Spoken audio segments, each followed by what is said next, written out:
doctor. Mm, Somos el grupo N8 y yo soy la primera en exponer.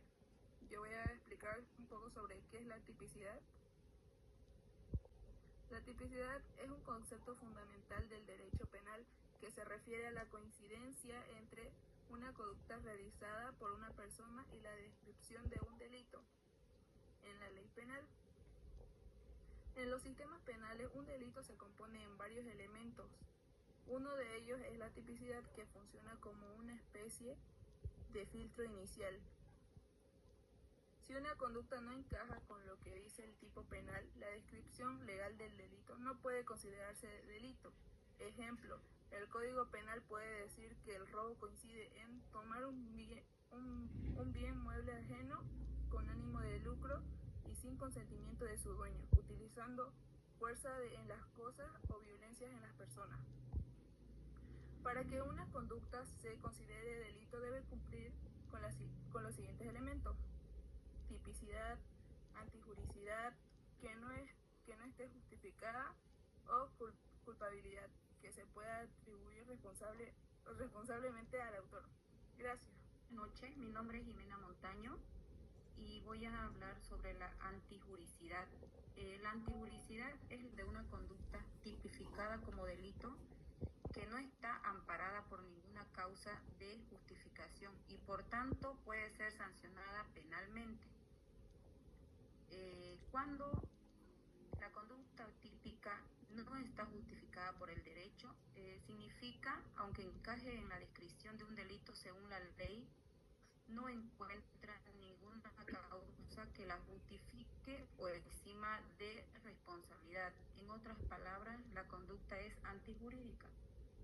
Esto puede ocurrir en casos donde no hay circunstancias que justifiquen la acción, como por ejemplo la defensa legítima, el estado de necesidad, la obediencia a la ley o cumplimiento del deber. ¿Qué es culpabilidad? Podemos decir que culpabilidad es un concepto fundamental del derecho penal, que indica que una conducta delictiva puede ser atribuida a una persona debido a su capacidad de entender la ilicitud del acto y de actuar conforme a esta comprensión. La relación que existe entre tipicidad, antijuricidad y culpabilidad es la siguiente. La tipicidad establece que la conducta encaja en una descripción legal del delito. La antijuricidad evalúa si siendo típica esa conducta no está justificada, por tanto es contrario al derecho. La culpabilidad se determina después si la conducta es típica y antijurídica y el autor actuó con conciencia, capacidad y sin justificación, puede ser considerado responsable. Gracias. Buenas noches, compañero. Buenas noches, licenciado. Voy a explicar sobre la clasificación de los delitos en Bolivia. Es importante clasificar los delitos ya que permite la aplicación correcta de la ley penal y proteger los derechos de las personas. Los principales criterios para la clasificación son por gravedad, delitos de conducta grave que son sancionadas, como por ejemplo el homicidio o robo. Contravenciones son infracciones leves, por ejemplo la falta de tránsito, o por forma de acción, que es comisión, que es acción prohibida, que es un robo, por ejemplo. Omisión, no cumplir con la obligación legal. Esto incluye, por ejemplo, no auxiliar a una persona en peligro. Comisión por omisión, no actuar cuando se tiene el deber. Un ejemplo, un padre que no alimenta a su hijo y es obligación hacerlo.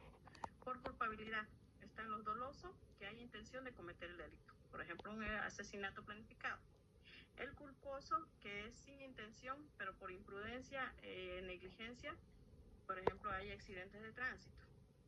Preterintencionales, que son el resultado más grave de lo buscado. Por ejemplo, una pelea que termina en muerte accidental.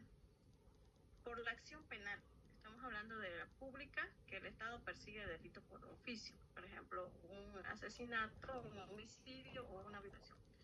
Pública, en la instancia de parte se necesita la denuncia de la víctima, por ejemplo una asistencia familiar, un abandono en familia.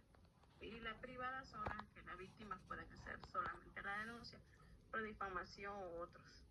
Ejemplo de los códigos penales, tenemos el homicidio en el artículo 251, robo artículo 331, lesiones artículo 271, abandono a la familia tenemos el artículo 246, difamación artículo 282.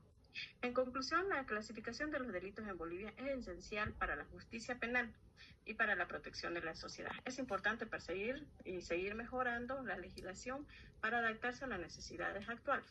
Eso es todo. Muchas gracias. Buenas noches, compañeros. Mi nombre es Herbert Cerezo Zambrana. El tema que me tocó es comportamiento humano y exclusiones. Bueno, en el derecho penal, el comportamiento humano se refiere a la acción u omisión voluntaria que puede generar responsabilidad penal. Pero, sin embargo, existen causas de exclusión que impiden su conducta y esta que sea considerada delito, ya que la falta del elemento de voluntad de acción. Por ejemplo, algunas de estas causas incluyen, podemos mencionar como primera, a fuerza irresistible. Esta se da cuando una persona actúa bajo una presión externa tan intensa que no puede evitar realizar esa acción. Como ejemplo podemos dar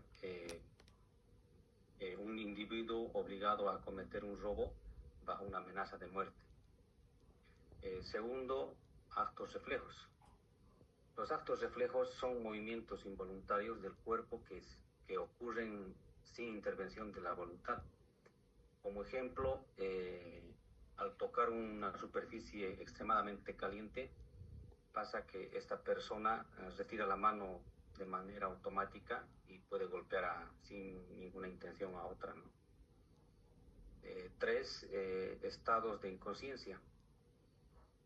Se presentan cuando una persona pierde el control de sus actos debido a una conducción fisiológica o psicológica.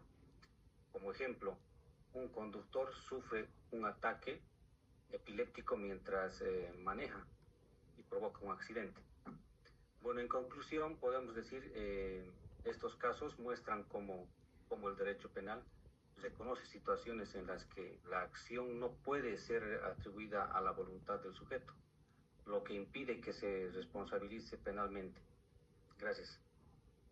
En causa o acción de libertad. Es una figura del derecho penal en la cual una persona provoca voluntariamente su incapacidad para cometer un delito. Como por ejemplo, se embriaga o se droga para cometer el delito. Existen tres elementos clave. Uno es la incapacidad sobrevenida, y es cuando el sujeto pierde su capacidad de comprender y controlar sus actos, porque se encuentra en este estado, o sea, embriagado o drogado. La otra es la causalidad dolosa, es cuando el sujeto provoca voluntariamente cometer este delito, deseándolo cometer, ya sea matar o violentar físicamente a alguna persona. Y el tercer elemento es la imputabilidad en el origen. Esto significa que a pesar que el delito se ha cometido en estado de incapacidad, la responsabilidad se traslada a los dos estados anteriores, porque él lo hizo desde un principio con su pleno control de sus propios actos. Entonces él provocó estar en un estado de incapacidad, como drogándose o consumiendo alcohol, embriagándose, porque se sentía que provocando este estado es que tenía ese valor o fortaleza de cometer el delito.